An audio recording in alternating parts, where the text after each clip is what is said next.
Olá pessoal, tudo bem com vocês? Aqui é a professora Lívia. Bom, nessa aula nós vamos resolver juntos a quarta lista de exercícios sobre migrações internacionais e também aquela atividade discursiva que eu passei para vocês posteriormente, depois dessa quarta lista. Então vamos lá. Lembrando que eu não vou corrigir todos os exercícios, fazer como faço em sala de aula, vou corrigir só alguns, porque senão não dá tempo, o vídeo vai ficar muito extenso. Mas eu vou corrigir os mais pertinentes, os que englobam as respostas das outras atividades. Então vamos lá. Então vamos lá, número 1. Acompanhem aí aquela quarta lista. Primeiramente a quarta lista. Sobre o fenômeno migratório, lê as afirmativas abaixo. Os movimentos migratórios podem ser espontâneos ou forçados. Um exemplo deste último tipo de migração é a dos refugiados de guerra. Então, de certa forma, o refugiado de guerra, ele se vê impossibilitado de estar no seu local de origem, então ele se sente obrigado a sair do seu local, porque a sua vida se encontra atentada, né? Então, tá certo. 2. Pode-se chamar de refugiados ambientais aos imigrantes que deixam lugares por problemas ambientais que dificultam as condições de vida, como seca, desertificação e enchentes. Sim, são aqueles que são expulsos por ações da natureza, né? 3. O fator trabalho é uma das razões centrais para os movimentos migratórios.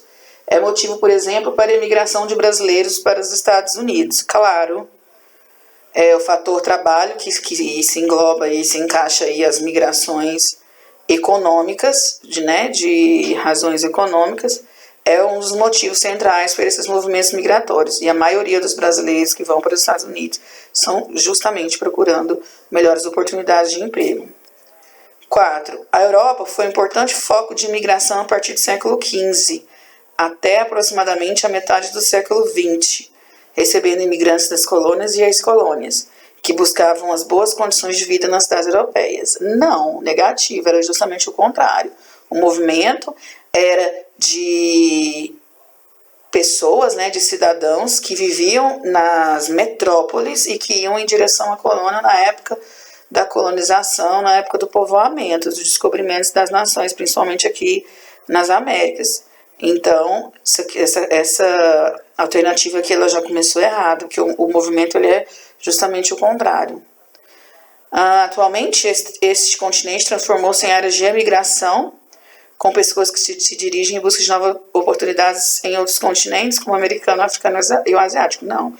Atualmente, esse continente ele observa uma imigração intensa, e não uma imigração, ou seja, não tem uma saída enorme de europeus indo para outros lugares, já que a Europa ela é foco de entrada de imigrantes, já que lá o nível de vida ele é mais alto. Então, essa questão que está erradíssima. Então, vamos para 5.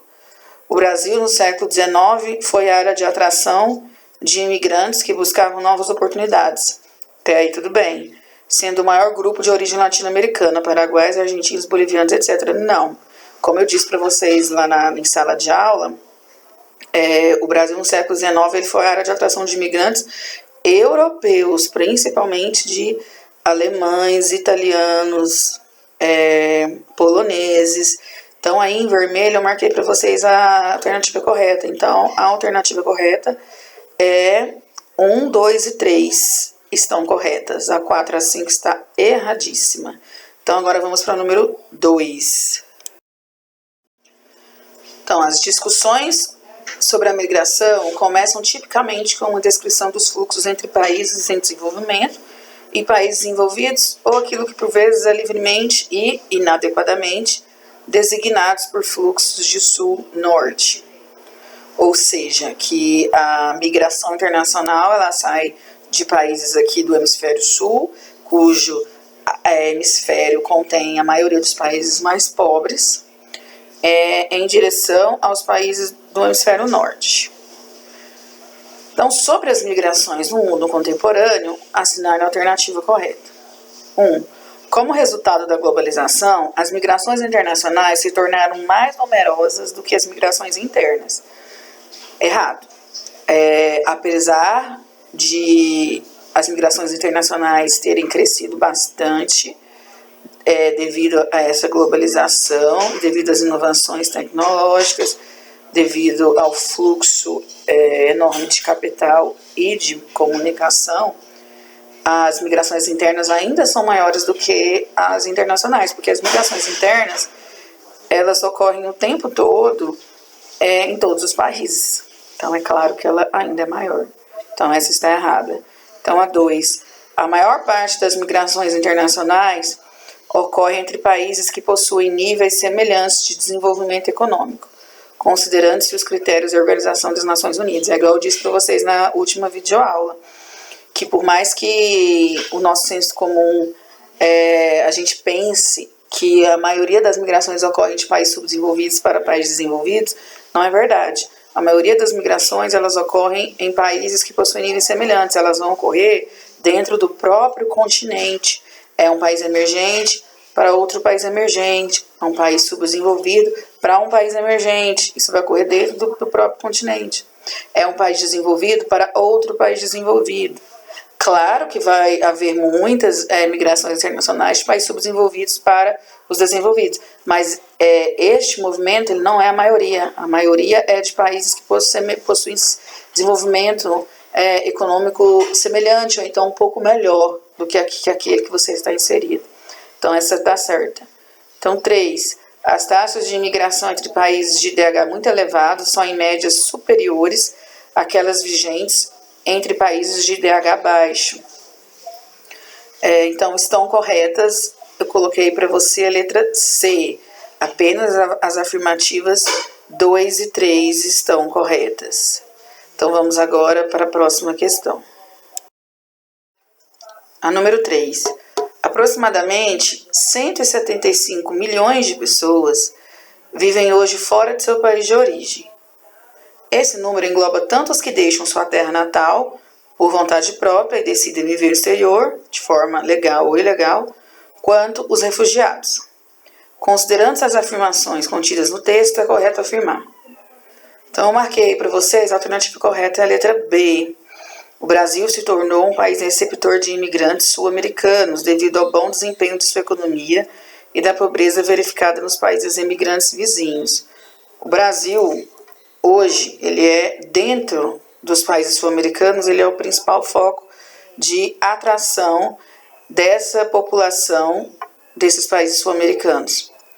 Porque, dentre estes países, o Brasil é o que possui uma maior economia e uma maior dinâmica dentro da globalização. A dinâmica de emprego ela é maior do que nos demais países.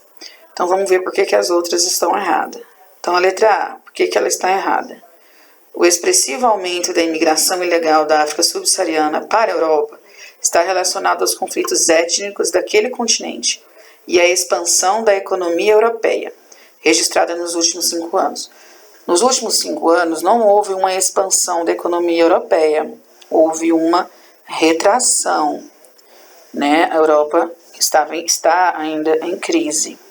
E também tem outra coisa que está errada, porque os imigrantes da África subsaariana, eles vão para outros países da África, em sua maioria. Eles não vão para a Europa. A maioria dos imigrantes africanos que vão para a Europa são os imigrantes da África, ali do norte, da África setentrional, da parte norte da África. E os da África subsaariana, eles vão, em sua maioria, ali para a África do Sul. Então, ela está errada. C. A China, na última década, teve a imigração vetada à população, em consequência do desenvolvimento econômico alcançado, que determinou um aumento cada vez maior da necessidade de mão de obra. Não, a China, ela não vetou a imigração, ou seja, a saída dos chineses. Ela apenas controla. Você não sai como aqui no Brasil a gente faz, a gente sai na hora que a gente quiser, para onde a gente quiser. A gente não precisa pedir autorização para o Bolsonaro para sair do país, por exemplo.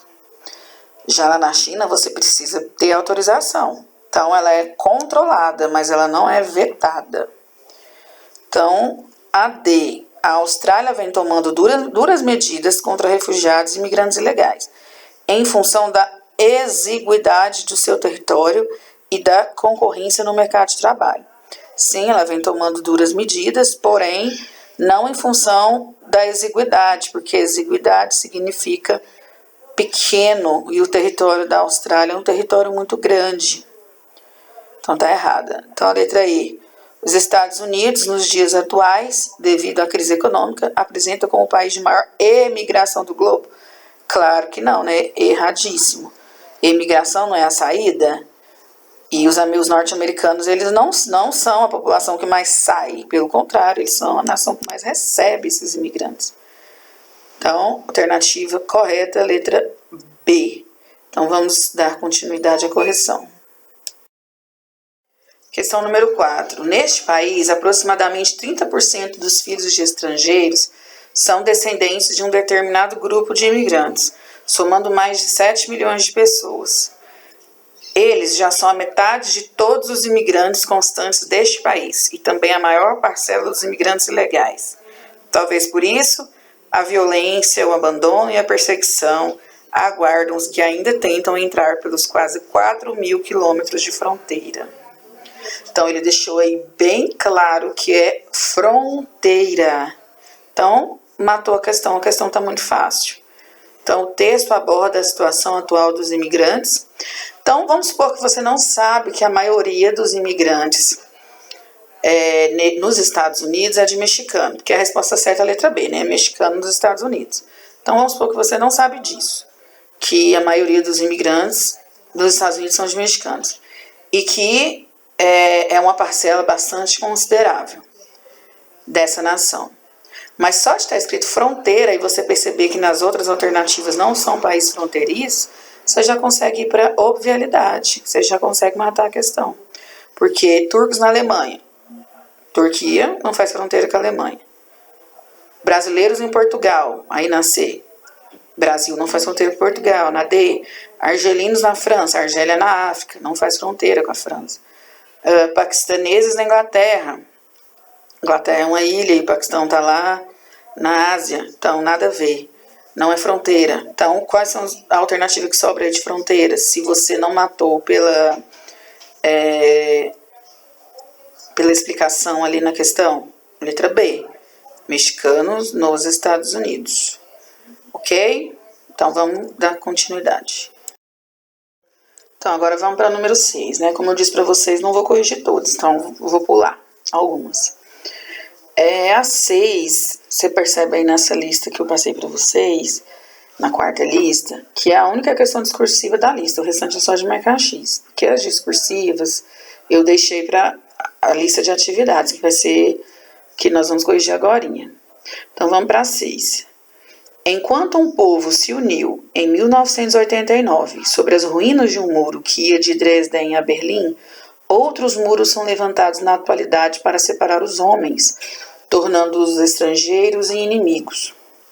Observe as imagens e faça o que se pede a seguir. Então, você tem aí na figura 1 a construção do Muro de Berlim, em 1961, e você tem aí a figura 2, Muro Vedação, que separa a cidade de Nogales, no México, da de Sonora, nos Estados Unidos.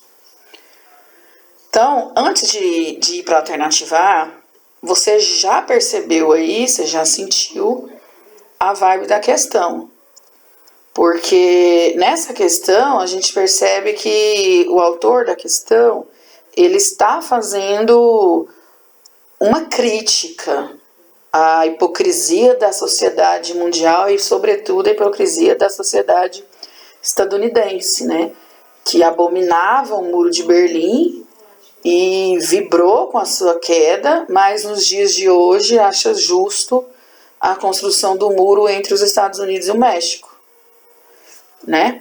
Então, mas vamos lá para a letra A ver o que ele quer. Letra A. Caracterize o contexto histórico em que foi construído o Muro de Berlim. Então, qual foi o contexto histórico da construção deste muro? A Guerra Fria. Então, você vai colocar aí que o contexto histórico da construção do Muro de Berlim é a Guerra Fria, que caracterizou-se por ser uma época de bipolaridade política, bipolaridade militar e ideológica entre os blocos socialistas, né, encabeçado pela União Soviética, e o capitalista, encabeçado pelos Estados Unidos. Então, apesar de a gente ainda não ter visto a Guerra Fria, isso aqui é só um esboço, tá? Depois, lá no terceiro bimestre, eu vou explicar melhor para vocês. Mas vocês já viram um pouco de Guerra Fria ali no ensino fundamental, então só vamos resgatar.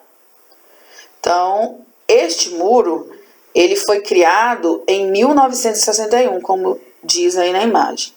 Só que ele foi criado pelos soviéticos. Os soviéticos, ele criou esse muro buscando impedir a imigração, ou melhor, a fuga da população alemã que estava sob o domínio soviético para o lado da Alemanha capitalista. Então, lembrando que depois do fim da Segunda Guerra, a Alemanha ela foi dividida entre essas duas potências, tá?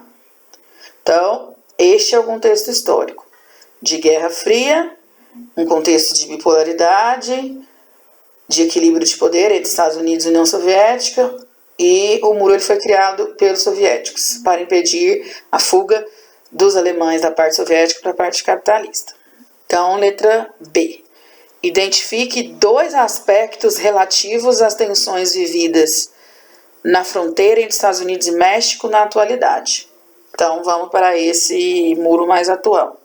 Esse muro que ainda existe e que é aplaudido por muita gente, que criticou o Muro de Berlim lá do passado, né? Olha a hipocrisia. Então, vamos identificar esses dois aspectos. Vamos salientar esses aspectos.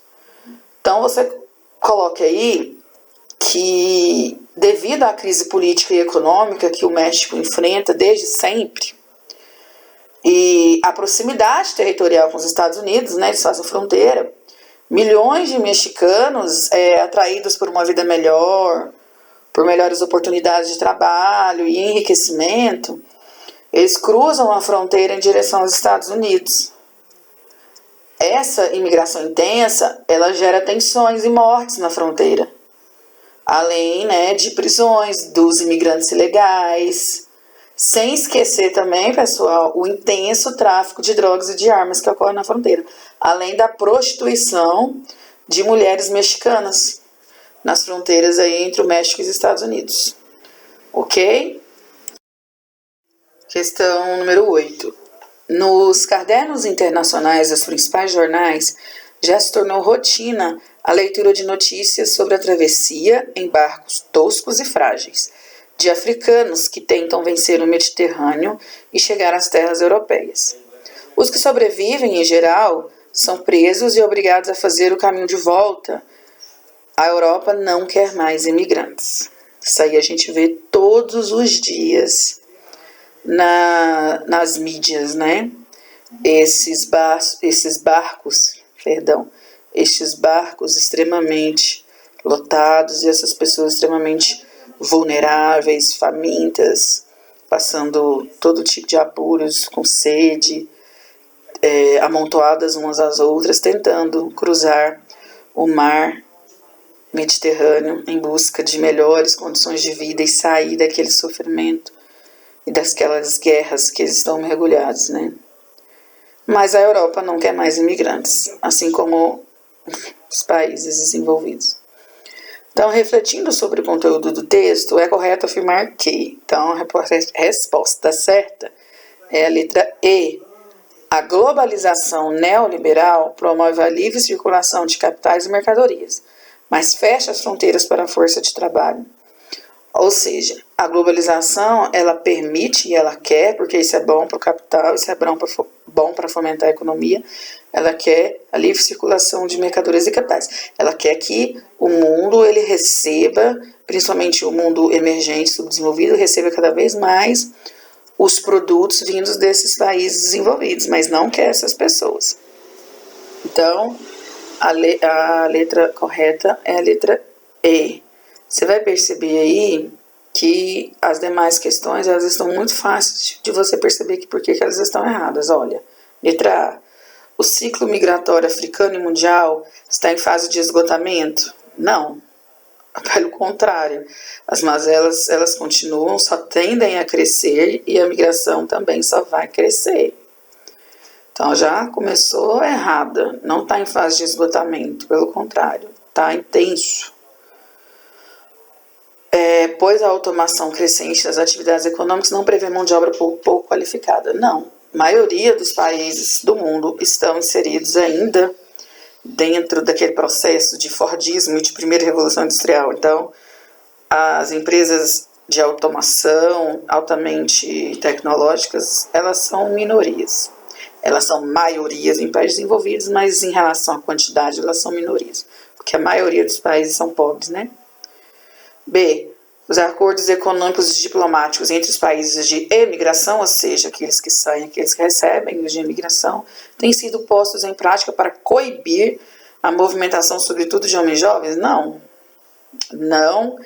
Não há este acordo diplomático para coibir a movimentação, porque isso aí seria você ferir a liberdade individual dessas pessoas, e países democráticos não coíbem movimentações. Sobretudo de homens jovens. Não, justamente esses homens jovens que vão trabalhar, são uma massa de trabalho destes países desenvolvidos. C. As propostas civilizatórias europeias destinadas aos imigrantes em vigor durante todo o século XX estão sendo abolidas frente às crises econômicas? Não, as propostas civilizatórias continuam as mesmas, eles ainda se acham superiores, eles ainda acham que a sua civilização ela tem que ser modelo para as demais civilizações. D. Os países europeus em processo de transição demográfica e em plena fase de terceira revolução industrial já não admitem a entrada de imigrantes. Não, eles admitem sim, na base da legalidade, eles admitem. Eles dão uma freada, né? Eles fiscalizam, mas eles admitem sim. Então a resposta certa é a letra E. Agora eu vou fazer com vocês a correção daquela atividade que foi fixada lá no Google Classroom depois dessa quarta lista. Então, vou corrigir a número 1, que é extensa, que é aquela pesquisa que eu pedi para vocês sobre a construção dos muros, lá naquela atividade discursiva. Então, vamos lá, número 1 pede o seguinte: faça uma pesquisa detalhada sobre os muros construídos entre as fronteiras dos países abaixo. Então, depois que você fizer essa pesquisa, vai te remeter a outra questão que vem mais lá na frente, que é a sua opinião sobre a construção de muros entre fronteiras, se você é favorável ou não. Para você emitir essa opinião, você precisaria antes, então, pesquisar sobre. Por isso que eu pedi essa pesquisa. Então, pede aí para vocês a construção dos muros entre Israel, Cisjordânia e Palestina, o Muro do México com os Estados Unidos, o Muro de Ceuta e Melilla, né, que é entre Espanha e Marrocos, Muro da Coreia do Sul e Coreia do Norte, Muro da Macedônia com a Grécia e Muro da Grécia com a Turquia. Então, bora lá. Então, aí você vê a imagem deste muro construído por Israel na fronteira com a Jordânia e com a Palestina. Então, vamos acompanhar a leitura. O Muro da Cisjordânia, ou Muro de Israel, ou ainda Muro da Palestina, é uma muralha que separa Israel da Cisjordânia. Sua construção está sendo realizada pelo governo israelense. A muralha começou a ser construída em 2002, durante o governo do primeiro-ministro israelense Ariel Sharon, para evitar a infiltração de terroristas suicidas palestinos em Israel. Essa foi a justificativa, né, dada por Israel. A iniciativa recebeu críticas da comunidade internacional, que considera o muro como um símbolo de segregação. O Tribunal Internacional de Justiça de Haia o declarou ilegal em 2004, pois a barreira corta terras palestinas e isola cerca de 450 mil pessoas. O que é segregação? É separação. Então, esse muro, ele é visto como um ato contra a humanidade, contra a integridade, contra a dignidade humana. Por isso que muitas vezes ele é chamado de muro da segregação. Esse muro, pessoal, ele passa por dentro e no entorno dos territórios palestinos. Esse muro tem extensão de 760 quilômetros. E os palestinos se referem a ele como o muro da segregação, como eu havia dito para vocês. Então é óbvio que a existência desse muro é contestada, não somente sobre os aspectos políticos, mas também pelos humanitários. A barreira, né, ela é feita de concreto, tem a barreira eletrônica, vigiada por câmeras, pontos de patrulha e observação, trincheiras e fossos. Dessa forma, o muro isola os palestinos, os expulsa de suas terras, sendo obrigados a sair de seus lares.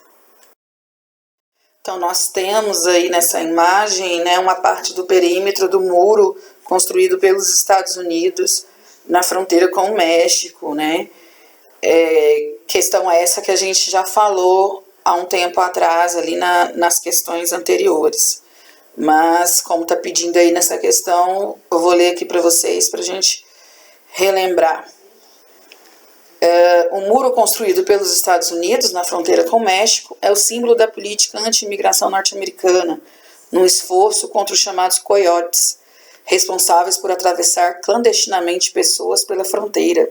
Washington, ou seja, o governo estadunidense, começou a estabelecer barreiras físicas entre as cidades de El Paso, que fica nos Estados Unidos, e a Ciudad Juárez, que fica no México.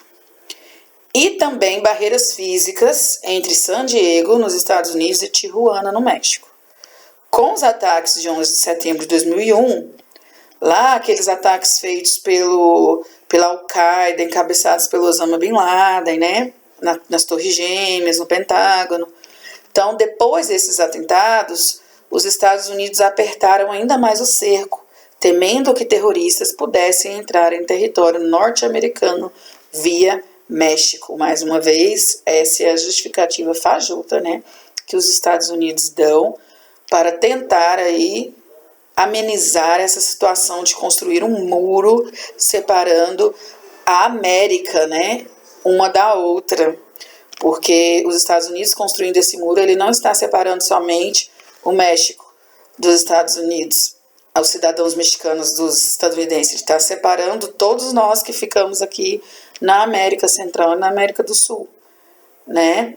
Esse é a concretização do eu não quero vocês aqui, vocês são inferiores, vocês não são importantes, né? Principalmente gritado aí aos 7 pulmões aí pelo Donald Trump, né? A todos os imigrantes latino-americanos.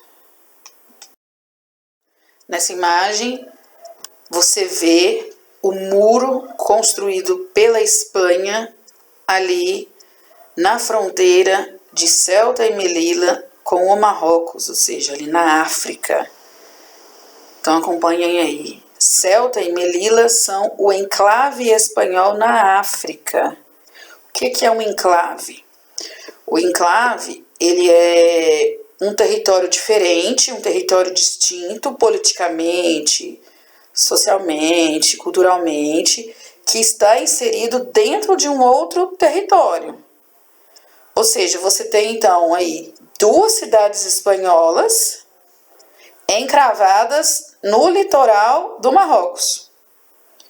Então, é literalmente uma fronteira da Europa em solo africano, apesar de ter aí um oceano separando a Espanha de Marrocos, né, dos demais territórios africanos. Você tem então 2 cidades espanholas dentro do território marroquino.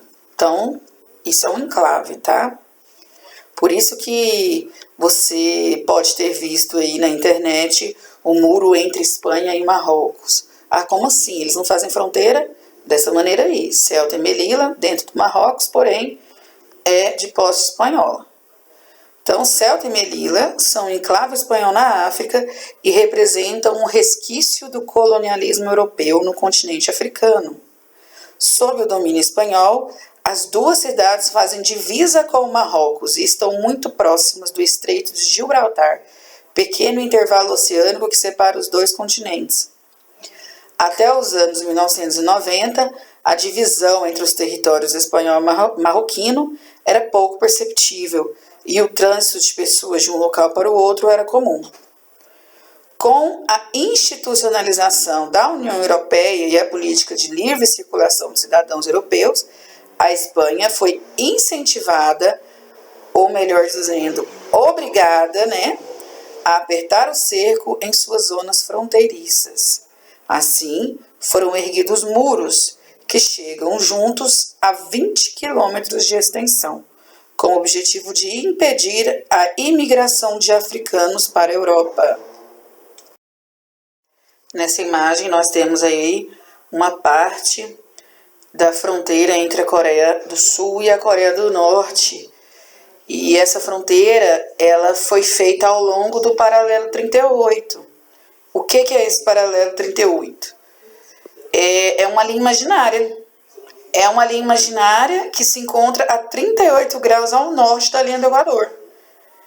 Essa linha imaginária, que lá na Guerra das Coreias, que ficou estabelecida como a demarcação desses dois territórios.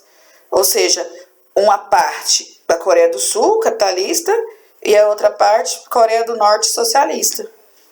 Então, é neste paralelo 38, onde ficou demarcados os territórios entre a separação dessas Coreias, que foi construído este muro.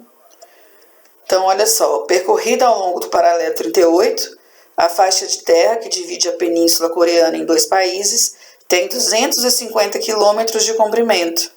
Após o armistício, que interrompeu, sem por fim formal, a guerra entre os dois lados, símbolo do embate entre as duas superpotências durante a Guerra Fria, o norte comunista e o sul capitalista, a porção de território foi transformada em uma zona desmilitarizada, ou seja, uma faixa neutra, onde militares das duas Coreias podem transitar, mas sem cruzar a linha que demarca o território de cada um dos países. Nessa faixa, somente os militares podem fazer a ronda. Tem mais de 64 anos que nenhum civil percorre essa parte dessa praia aí nessa divisão. Então, é ao longo desse paralelo 38 que foi edificado aí este muro separando as duas Coreias. Nessa imagem aí, então, é possível ver parte do perímetro do muro entre a Macedônia e a Grécia, ali na Europa ainda. Então, vamos lá. No final de fevereiro de 2016, por iniciativa da chancelaria austríaca, os 5 países da rota balcânica, percorrida por refugiados em sua jornada até o centro e norte da Europa, se reuniram em Viena e decidiram interromper esse fluxo iniciado em meados do ano anterior, ou seja, em meados de 2015. Que 5 países foram esses? Alguns países dos Balcãs, que são a Macedônia, a Sérvia, a Croácia, a Eslovênia e a Áustria. Então, esses 5 países se juntaram e decidiram construir um muro para tentar interromper esse fluxo intenso de pessoas vindos do Oriente Médio ou de pessoas vindo ali da região da Europa Oriental, para tentar barrar essas pessoas, para fazer com que elas não cheguem até estes países e destes países elas irem para os países mais desenvolvidos da Europa. Entendido? Principalmente os sírios, por causa ali da guerra da Síria, fez com que milhões de sírios tentassem entrar na Europa pedindo asilo, pedindo refúgio, através desses países menos desenvolvidos da Europa. Então, estes países se reuniram e construíram este muro. Em 9 de março, o fechamento efetivo da fronteira da antiga República Iugoslava da Macedônia transformou a Grécia numa ratoeira, onde foram apanhados mais de 50 mil imigrantes. Um ano depois, já são quase 63 mil, uma vez que as chegadas às ilhas do Egeu, embora muito reduzidas pelo Pacto Migratório União Europeia-Turquia, continuam ocorrendo quase diariamente. Então, para vocês terem uma ideia, chega a alcançar até 10 mil pessoas por dia. Pessoas essas loucas para entrar nestes países, né, de economia mais deficitária da Europa. E de lá irem para os países mais desenvolvidos e industrializados da Europa, aproveitando-se, né, dessa integração desses países europeus. Então aí a gente tem um cartaz se manifestando contra a construção do muro que separa a Turquia da Grécia, mais especificamente da Turquia do restante da Europa. Porque, como vocês bem sabem, a Turquia, ela é europeia. Ela está dentro do território do continente europeu. Por mais que nós achemos que ela está inserida ali no Oriente Médio, ela não está. Ela tem uma cultura muçulmana, porém ela é europeia. Então, essa construção deste muro, separando a Grécia da Turquia, é uma forma da União Europeia dizer para a comunidade árabe que eles não são bem-vindos. Porque muitas pessoas, né, vindas de países do Oriente Médio, de cultura árabe, estavam aproveitando-se da Turquia, fazer parte da Europa, para entrar na Turquia e da Turquia ir para outros territórios europeus. Então, daí a pressão da União Europeia para fazer com que a Grécia construa esse muro. Então, a Grécia ela foi pressionada pela União Europeia para construir esse muro ali às margens do rio Evros, que divide naturalmente esses dois países, né, a Grécia e a Turquia. Por isso que ele também é conhecido como o Muro de Evros. O Muro de Evros, localizado na fronteira da Grécia com a Turquia, iniciado no ano de 2012, o muro leva o nome da unidade grega de Evros, similarmente aos estados brasileiros, ou seja, existia ali uma polis grega chamada Evros, né? E tem como objetivo conter os imigrantes advindos da Turquia para a Grécia e concomitantemente para toda a Europa. Então, o que é perceptível aí nessa atividade que eu passei para vocês sobre os muros? Todos esses muros, sem exceção, paira sobre essa construção desses muros, né, a ignorância e a hipocrisia dos países e da maioria da sua população. Esses países aí de primeira categoria. Porque eles se veem como superiores. Não só os governantes, mas a maioria da população destes países, eles se veem como superiores.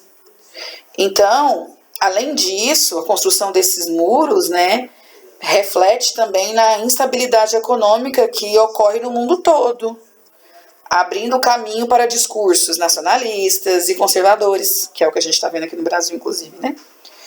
E esses discursos saem da retórica e vão para a prática, né?